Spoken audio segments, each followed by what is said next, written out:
네, 서울중앙지검 대장동 의혹 전담 수사팀이 참고인 등 여타 관련자를 불러서 조사를 진행 중인데요. 어제는 화천대유 대주주 김만배 씨와 천화동인 4호 소유주 남욱 변호사 등 주요 피의자를 불러 조사한 내용을 토대로 보강 조사를 벌이고 있습니다. 취재기자 연결해 보겠습니다. 장효인 기자. 네, 서울중앙지검에 나와 있습니다. 대장동 의혹 전담수사팀은 어제 화천대유 대주주 김만배 씨와 남욱 변호사를 구속 후 처음으로 다시 불러 고강도 조사를 벌였습니다. 오늘은 어제 조사한 내용을 토대로 혐의를 구체화하고 여타 관계자들을 불러 조사를 이어가고 있는 모습입니다.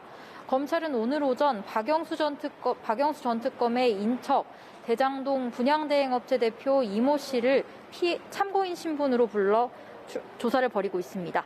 검찰은 대장동 민간사업자들에게서 유한기 전 성남도시개발공사 개발사업본부장에게 건너간 뇌물로 의심되는 2억 원의 출처가 이 씨라는 정황을 잡고 사실관계를 확인 중인 것으로 전해졌습니다. 검찰은 대장동 사업자들의 요청으로 이 씨가 2억 원을 조달했고 남욱 변호사와 정영학 회계사가 환경영향평가 등에서 도움을 받을 목적으로 유 전 본부장에게 이 돈을 건넨 것으로 의심하고 있습니다. 또 검찰은 화천대유 측 성남의 뜰 컨소시엄의 주관사로 참여한 하나은행의 부동산 금융 담당자 이모 씨도 참고인 신분으로 불러 조사하고 있습니다.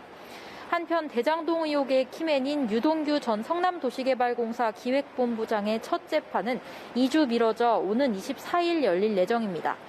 검찰은 뇌물 외에도 배임 혐의를 더해 유 전 본부장을 추가로 기소한 만큼 재판 준비에 시간이 좀 더 필요했다고 밝혔습니다.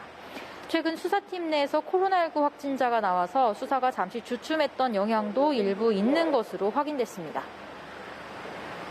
네, 공수처 소식도 알아보겠습니다. 공수처가 내일 고발사주 의혹과 관련해서 손준성 검사를 다시 불러 조사할 예정이라고요? 네, 그렇습니다. 고위공직자 범죄수사처는 내일 손준성 검사를 참고인 신분, 피의자 신분으로 다시 불러 조사할 예정입니다. 손 검사는 지난 2일 첫 조사 때처럼 비공개 출석할 것으로 보입니다. 손 검사는 윤석열 검찰총장 당시 대검 수사정보정책관이던 지난해 총선을 앞두고 여권 인사들에 대한 고발장을 국민의힘 김웅 의원에게 전달한 혐의 등을 받습니다. 손 검사 측은 첫 조사에서 의혹을 부인한 것으로 알려졌습니다. 한편 손 검사 측은 공수처 수사 과정에서 인권 침해를 당했다며 어제 국가인권위원회에 진정을 넣었는데요.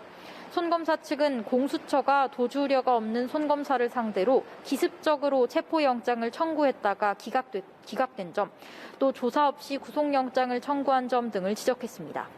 또 공수처 검사들이 피의자 조사 과정에서 주임 검사 면담 요청을 거절했고 변호인에게 쓸데없는 데 힘 낭비하지 마라라고 하는 등 모욕적이고 비상식적인 언행을 보였다고 주장했습니다.